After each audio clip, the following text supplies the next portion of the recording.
সালাম আলাইকুম পাঞ্চাশি ভাই সোহেল, কি খবর? ভালো আছেন? কি করতেছেন ভাই নতুন বরে? ওয়ালাইকুম আসসালাম। আসসালামু আলাইকুম। ওয়ালাইকুম আসসালাম। ভালো আছি ভাই, ভালো আছেন আপনারা? হ্যাঁ ভালো আছি। কি করতেছেন ভাই নতুন বরে?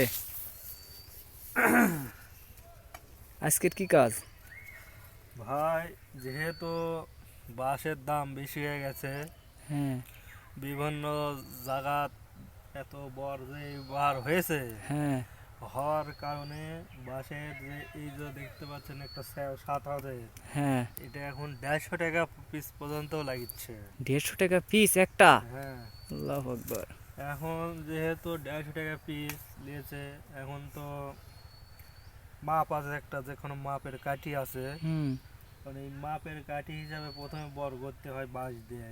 হুম। মানে সোজাসুজি অন্য দেয় বলতে পারেন ভাই সিমেন্টের খুঁটি বানাবো, কিন্তু সিমেন্টের খুঁটি বানালে হবে না। হুম কি কারণ প্রতি বছর আপনি দেখেন বরের যে লালা করেছে, হুম এই লালা তো প্রতি বছর মাটি দিতে হবে। হুম।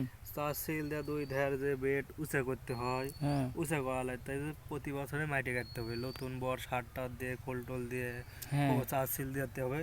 দিলে বরটা জায়গা যায়, প্রতি বছরে মাটি কাটতে হবে আর জায়গা দেবে।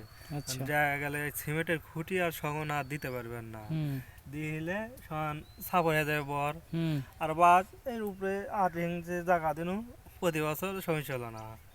এই জন্য এখন বুদ্ধি হয়েছে, এখন বাস তো আর 150 টাকা পিস কিনা যাবে না। হ্যাঁ। আর তার দেখেন, পাশের বিকল্পটি কি গাছ ভাই? এটা আমরা বলি জিগের। হ্যাঁ। এই জিগের গাছ নিয়ে এসেছি, এই একটা করে জিগের দাম 10 টাকা পিস, আচ্ছা। 10 টাকা 15 টাকা পিস। হ্যাঁ। কারণ এই জিগে লাগাবো 1 বছরে হয়ে যাবো। এখন খুঁটের পূব পারে লাগাতে পারেন, পশ্চিম পারে লাগাতে পারেন। হুম। লাগালে এই মাপেই লাগাতে দিতে হবে। দেখেন লাগাচ্ছি এভাবে এভাবে এগুলো তো মাপ সবই দিবে। লাগানো আছে দেখতেছি। জি, মাপ ধরে লাগাতে হবে। আগে এই যে সাপল দিয়ে খুঁড়ে নিয়েছি, ভেকু থাকলে ভেকু দেয় সহজে আগে যায়, মাঝামাঝি হাল দিয়ে পাউডার দিলেই হয়ে যেত। হুম। এখন যেহেতু একটা বেকু নাই, একটা জিনিস আছে, এটা দিয়ে করে নিচ্ছেন। হ্যাঁ, নিয়ে ছিলে তারে তার মানে 10 টাকা দিয়ে 150 টাকা বেঁচে গেলেন, তাই তো? জি, এটা আচ্ছা। 150 টাকা গেল ভাই, এটা 75 টাকা বেঁচে গেলাম। 1 বছর লাগালে আর জীবনে লাগান দেবে না, যতদিন বড় করবো। ও আচ্ছা আচ্ছা। আজীবন যতদিন বর চলবে ততদিন ফ্রি। হ্যাঁ, এই গাছটা যদি আমি তৈরি করতে পারি, হ্যাঁ। তাহলে আমার আর খুঁটার দরকার হবে না। এটা দিয়ে চলে যাবে। এটাই চলে যাবে সারা বছর, যতদিন বর খাবো খালি মাং না। আচ্ছা 15 টাকায় সারা বছর। আচ্ছা। এই বুদ্ধি সবাইকে ডাল দিয়ে দেন, সবাই করুক। জি, যেমনি ইয়ে আছে 10 টাকা লটারিতে মোটর সাইকেল পাওয়া যাচ্ছে, হুম। এভাবে 10 টাকা 15 টাকায় বর চলতেছে আনলিমিটেড নাকি? জি, এই ডাল যখন হয়ে যাবে আবার এই ইয়ের থেকে বিক্রি করতে পারবো আমি। এই জিজ্ঞাসা আবার আমার বিয়ে হবে, প্রতি বছর বিয়ে হবে, সমান আমি 15-20 টাকা পাবো। ও তাহলে তো উঠে যাবে, তো আপনার তো টাকা তো এই জিগের থেকে অনেক আসবে। জি, 75 টাকা ভাই। হুম। বুদ্ধি থাকলে কেউ ঠকাতে পারবে না। যদি বুদ্ধি থুয়েও যদি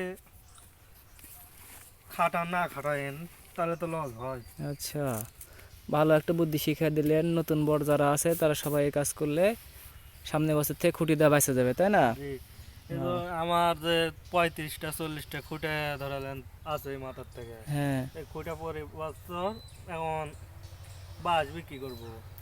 হ্যাঁ। এই বাঁশ এখন আর নষ্ট হয়ে যাবে, এখন জাল দিতে হবে। আর এই দিকে থেকে যাবে এই মাপে সমান খালি। এটা দিয়ে হয়ে যাবে, এটা দিয়ে চলবে। জি, খুব ভালো বুদ্ধি ভাই। হ্যাঁ ভাই, সমান এই 150 টাকা দিয়ে খুঁটেও কিনতে হবে না, কিছু করতে হবে না। খালি এর সাথে যদি আরেকটা কাম আছে, ওই বাঁশের ভাগে রড দিয়ে, তাহলে আর বয় কোনো কামই নেই গো। আচ্ছা, তাহলে একবারে কাজ শেষ, জি আজীবন চলে যাবে জি নাকি, জি যতদিন বাঁচে। জি ভালো একটা বুদ্ধি। তাহলে এখন জিগা দিয়ে তো দেওয়া হলো, সামনে বারে রড দিয়ে দেওয়া ভালো নাকি? জি, এখন গাছ যদি হয় সব রাত, তাহলে দিকে হয়ে যাবে ইনশাল্লাহ। চললেন ভাই, ভালো লাগলো। আপনার কাজ কাম প্রায় আমরা দেখি, ভালো লাগে, অনেক কিছু শিখি করি।